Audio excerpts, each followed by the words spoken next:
Hi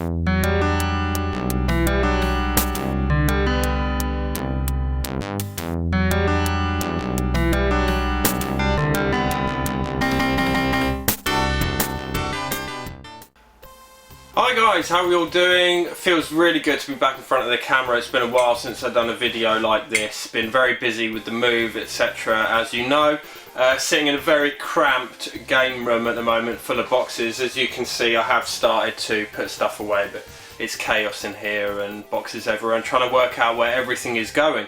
So yeah, should get back to normal videos quite soon because I've been quite lax on them lately, so apologies for that.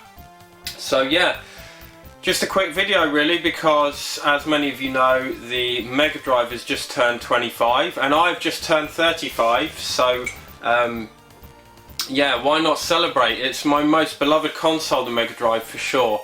It's the first home console I had.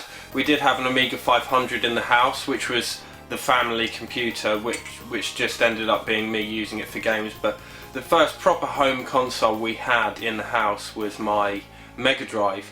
So really cherished console for me, definitely my favourite console.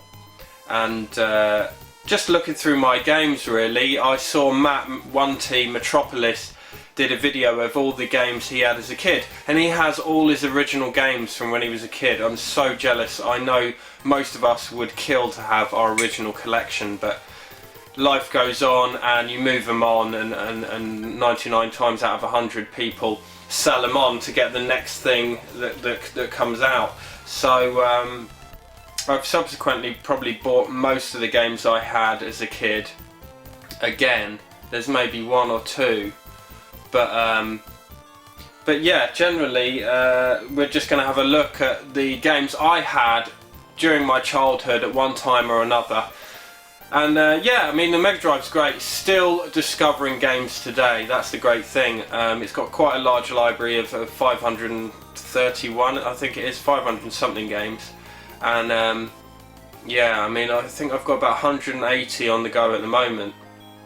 But still discovering games that I've never played, or sometimes never really heard of, so that's great, especially shooters. I never really got into shooters when I was young, apart from maybe like Xenon 2 and a couple of others, but generally I played them on the Amiga. So yeah, we're just going to look at the games I had as a kid, and hopefully there'll be one or two in there that you haven't tried, so please go and check them out.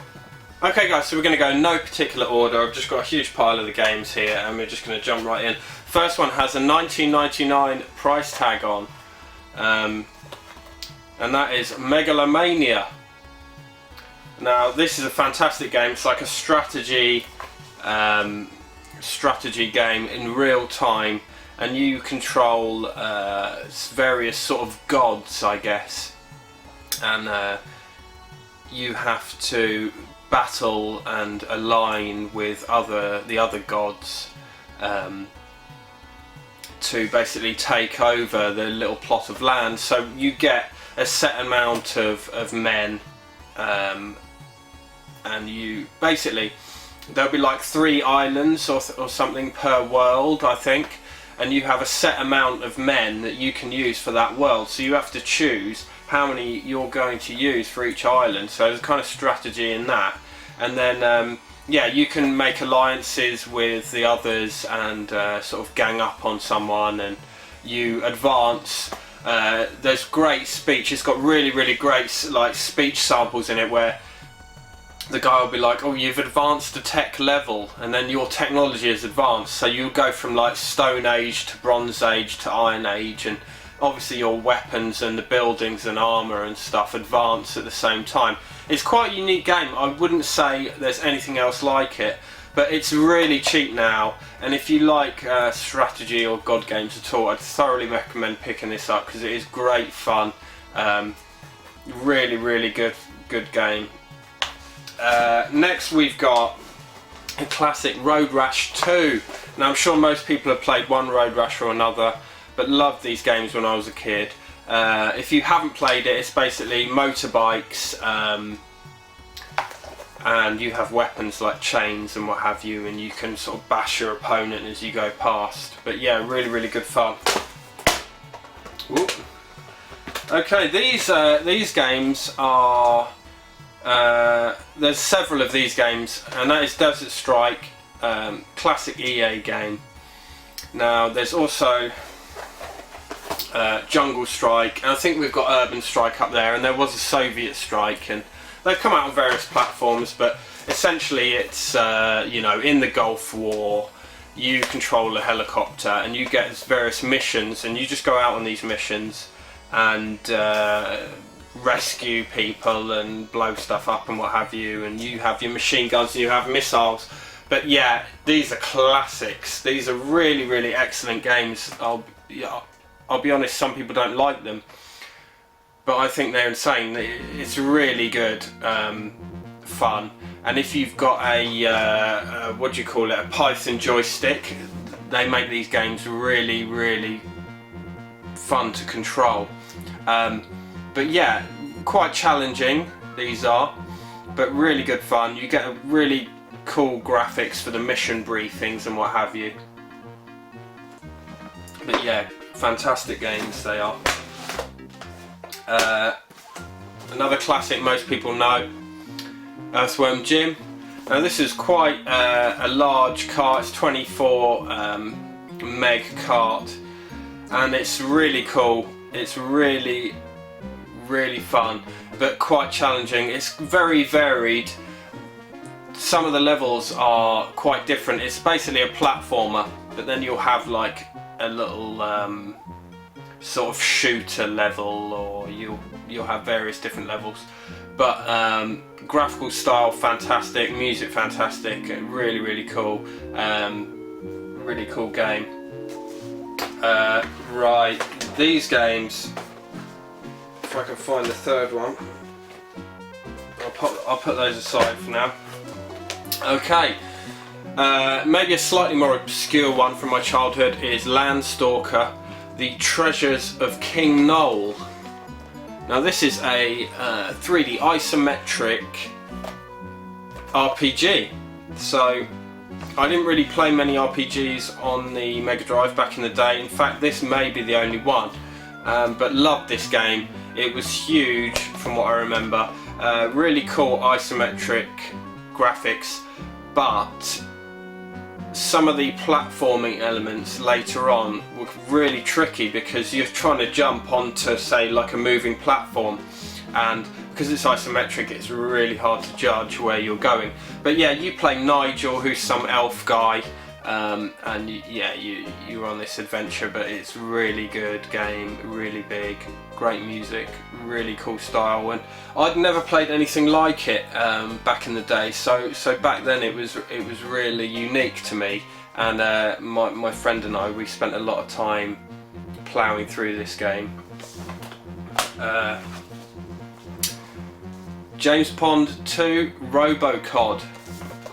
Now I didn't really play the original James Pond, although I have since, and I probably played this more on the Amiga, to be honest. But yeah, this is fun. It's just a little platformer. Excuse me. It's just a little platformer where you are James Pond, codename Robocod, and you are in this cool little robo suit there, and you can sort of stretch, so you can extend yourself to grab onto stuff, and the levels are really cool, and I love the music, and quite a few of the levels are based around sort of childish kiddie stuff like sweets or like a toy shop or whatever, so some of the levels are really cool. And same with some of the bad guys, like you do have like your aquatic bad guys, sort of other sort of fish and sea creatures, but you do have like toys and stuff that are also enemies. But yeah, really cheap game to pick up and really good fun. If you like platformers, give it a crack.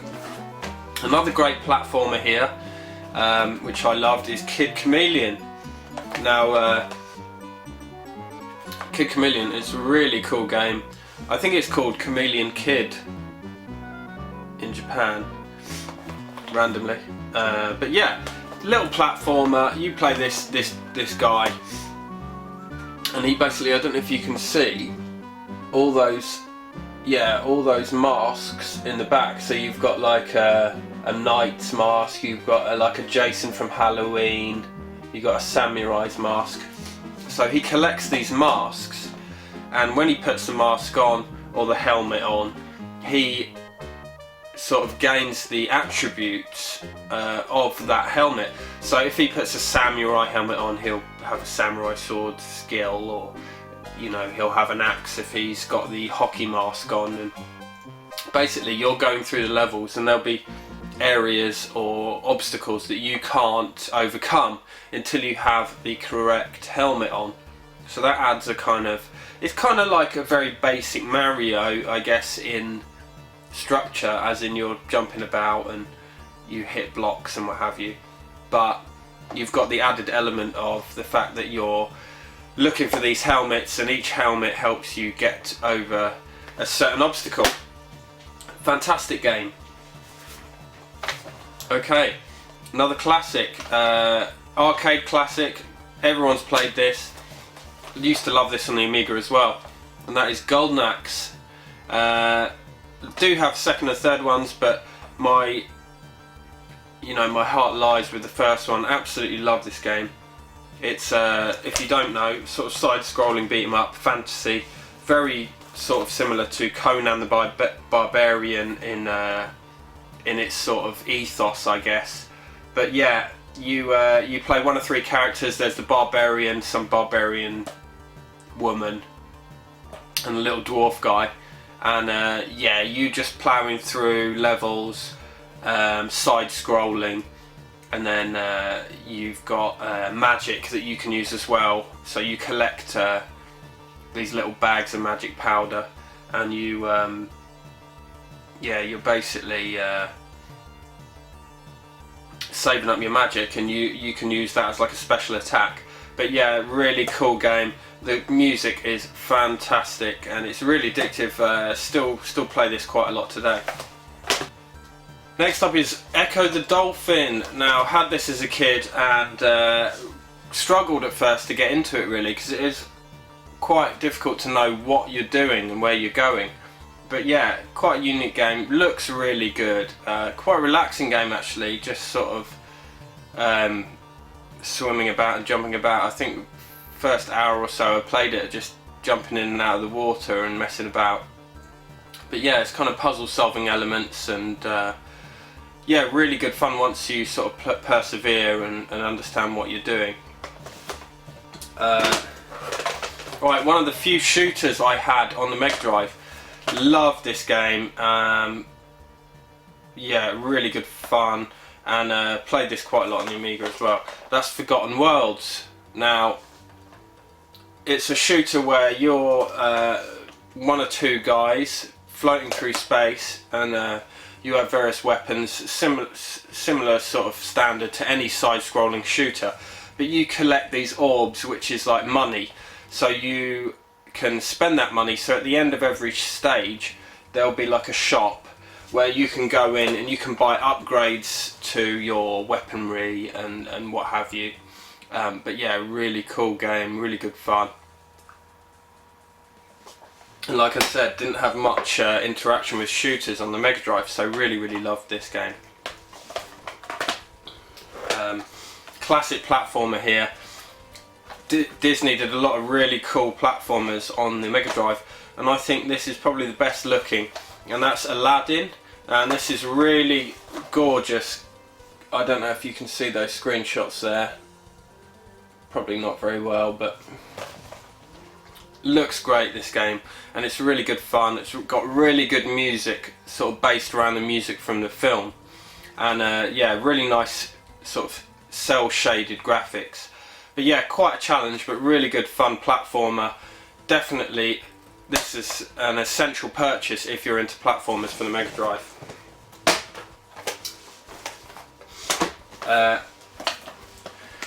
Next we've got another platformer, Alex Kidd. Now, there are quite a few really good Alex Kidd games on the Master System. This is probably the first one I ever played actually on the Mega Drive. I may have played Alex Kidd on the Master System at a mate's before this, but yeah, I kind of really like this game. It's really cool. Just basic Alex Kidd game on the Mega Drive. It's Alex Kidd in the Enchanted Castle. Yeah, cracking game. And another Disney platformer. Really good fun, really good graphics again. Castle of Illusion, and also World of Illusion is another great game. Now they're just really good looking games. Obviously Mickey Mouse is the star of the game, and yeah, just really good fun. Bit of a challenge. I think I found most platform games a challenge back in the day on the Mega Drive, but yeah, really good game. Right, classic game. This is probably one of the first games I ever played on the Mega Drive. I think it might have come with my Mega Drive, or I got it on day one. And that's Altered Beast, another arcade conversion. Now, really cool.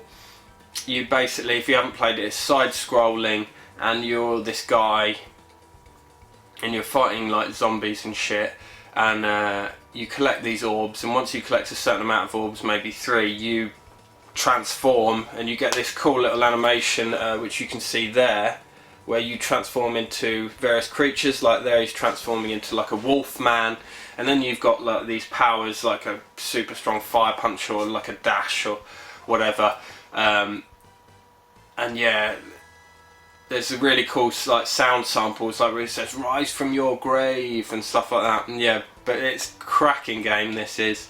It's quite challenging, but you can get, you can get there if you persevere and you just plow on and you're careful, because once you lose your power, like if you upgrade to the Wolfman or whatever and you lose that power and you're just a man, you're bang in trouble. So as long as you're careful and you manage to keep those powers, you can persevere with the game. And yeah, it's really good fun.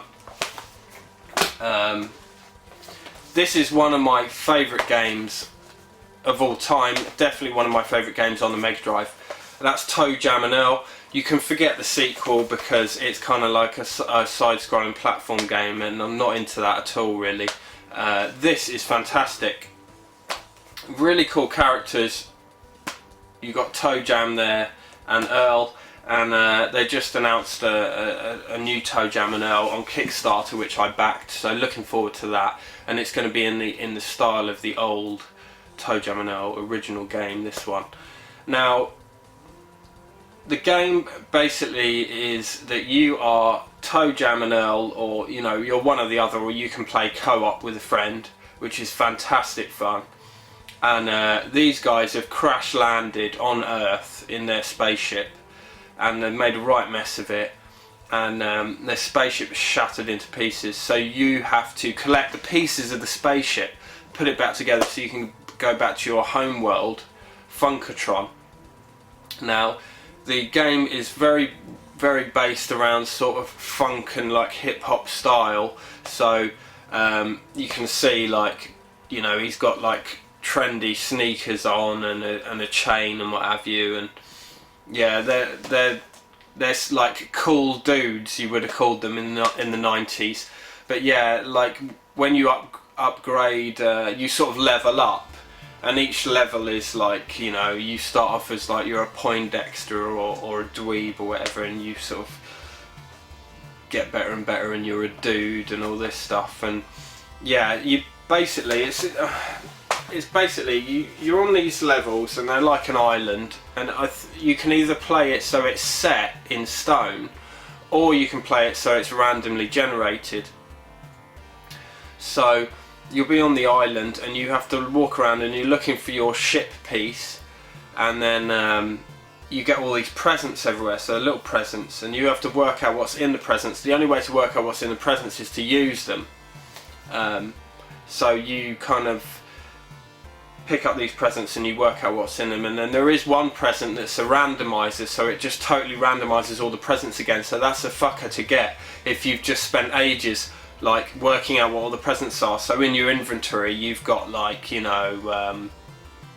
you know what, you've got like your pogo stick and you've got rocket skates and stuff like that, or some food, and you know what everything is, and then you get the randomizer and you have to start that process all over again. That can be really frustrating. But yeah, you get good and bad prizes. Some of them are beneficial and some of them are detrimental to your progress. But yeah, the enemies are really cool. You get like crazy enemies, like there's like some crazy dentist. What else is there? Oh god. Yeah, there's like a mailbox. You can buy presents from these mailboxes, but some of the mailboxes are fake and they're like a mailbox monster and he'll get you. They're really hard to get away from. You get sharks in the water occasionally as well. But yeah, some of the people you meet are sort of nice and they'll help you, but some of them are really dangerous. And you also get these hula girls who sort of dance, and if you get too near them then you get stuck in a sort of trance and you're dancing like this, so it leaves you vulnerable. But yeah, basically there won't be a shit piece on every level, so you're looking for the elevator, the lift, to go up to the next level, so you'll go up to the next stage.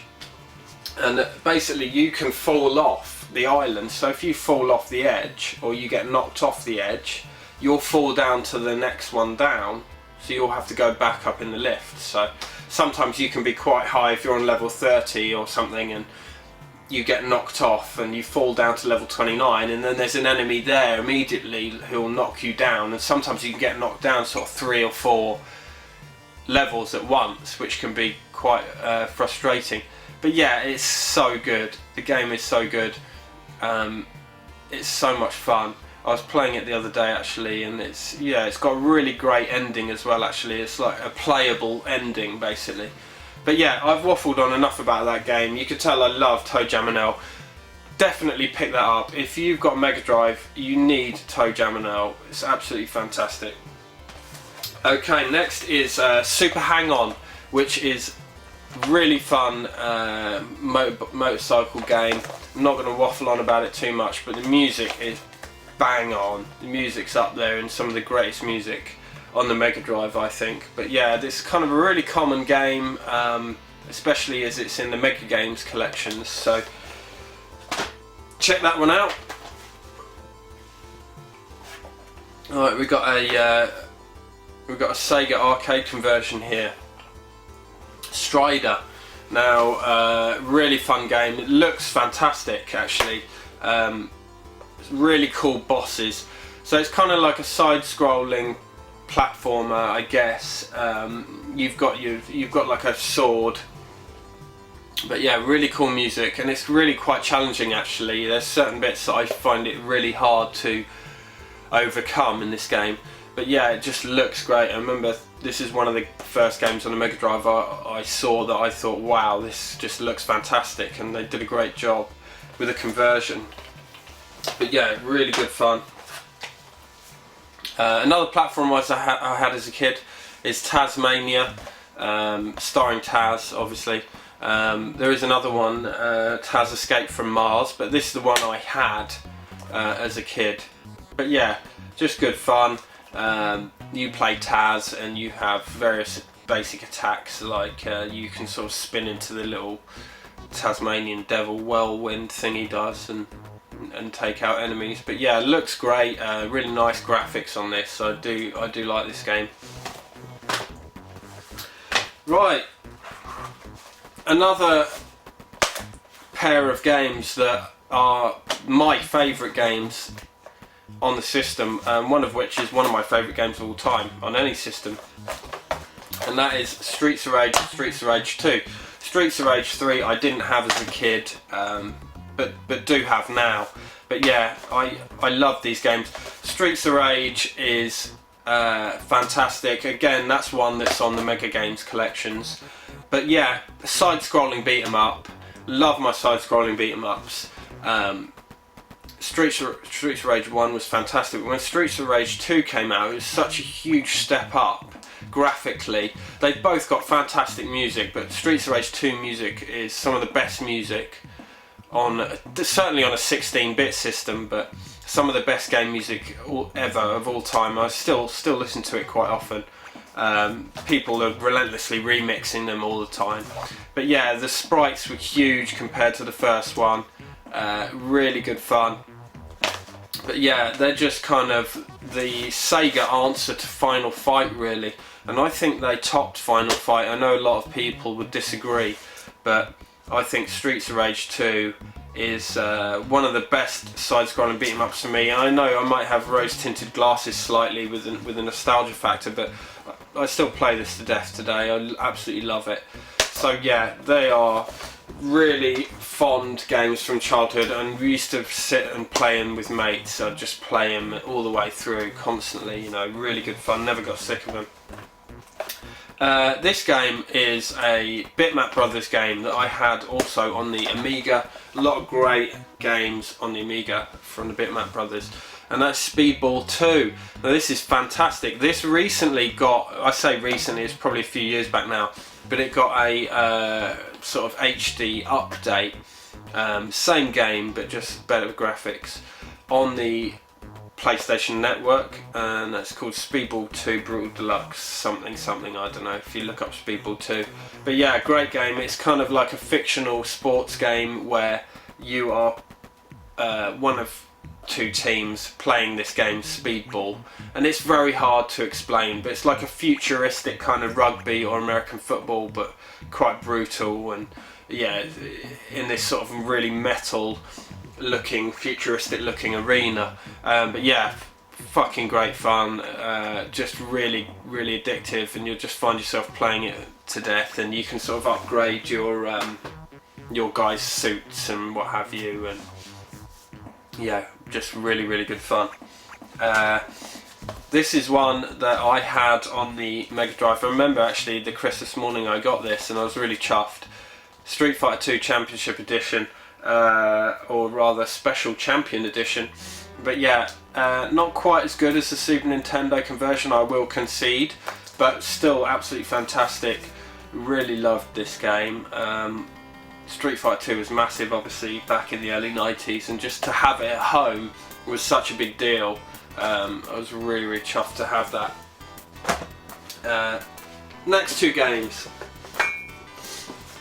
I think this may have been the first game I ever played on the Mega Drive, because it came with my Mega Drive, and that is Sonic. And yeah, I mean, there's not much to say about Sonic.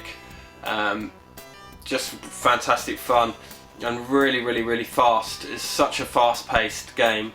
I think that was the secret to the Mega Drive's success in a way, just coming in with Sonic and showing what the Mega Drive could do and how fast it could go, because you know, Mario's fantastic, but Sonic was just so quick, and just to see that speed on screen was fantastic. But when Sonic 2 came along, I think Sonic 2 is my favourite. I didn't have Sonic 3 as a kid. I do really love Sonic 3 now, but Sonic 2 had some great stages and great music, and also I loved the two-player modes where you could sort of play on the same level at the same time, or there was like a multiplayer option, and where I think you're like racing through the level against each other. But yeah, it does suffer from a bit of slowdown, the multiplayer, but still fantastic game, really good fun. Another platformer I had as a kid, a lot of platformers, you can tell, is Donald Duck Quackshot. I won't say too much about this, but yeah, just another good looking Disney platformer with Donald Duck, and he's got this like plunger firing gun thing. But yeah, you can sort of use that to sort of stick the plungers into stuff and jump on them and do all sorts of other stuff, and also fire it against enemies. But yeah, it's a cheap platformer. You can probably pick it up for like a £5. It's definitely worth checking out. And then finally, guys, for the games I had as a kid, is a trilogy of games, and that is the Micro Machines games. So we've got the Micro Machines 1, Micro Machines 2, and Turbo Tournament 96. Now, Micro Machines 2 and Turbo Tournament 96 have these J carts, so you've got 2 extra controller ports actually in the cartridge, which was fantastic if you had that as a kid. and you know, one of your mates would come around and bring their 2 controllers around, and you can have 4-player. And the Micro Machines games are probably very well known. Don't need to say too much about them, but they're Codemasters, and they are like a top-down game where you're actually controlling Micro Machines. So because they're Micro Machines and not full-size cars, the tracks, excuse me, that T's repeating on me, the tracks are sort of household areas, so you'll be on the breakfast table or on a snooker table or stuff like that. So yeah, really good fun. I'd say if you're going to buy one at all, maybe buy 2, Micro Machines 2. I think that's the one I'm most fond of. But yeah, they're all good and just really good fun, and they're just addictive. They're just such a great multiplayer game, because however skilled you are at the game, you never know what's going to happen. Everyone's always got a chance, and it's always very competitive, and it's great fun. And basically you're racing around, and if someone gets a certain amount ahead, like a screen ahead, then they get a point. And once you've got 8 points, you are the winner. So yeah, quite simple idea, but very well executed, and yeah, really good fun. So anyway guys, thanks for listening to me waffle on if you've made it this far. But yeah, just kind of sharing my memories of the games I had as a kid for the Mega Drive. And yeah, really cherished system, really fantastic system. I can't believe it's 25. That makes me feel very old. So yeah, I'll hopefully see you on another video soon guys. Take it easy.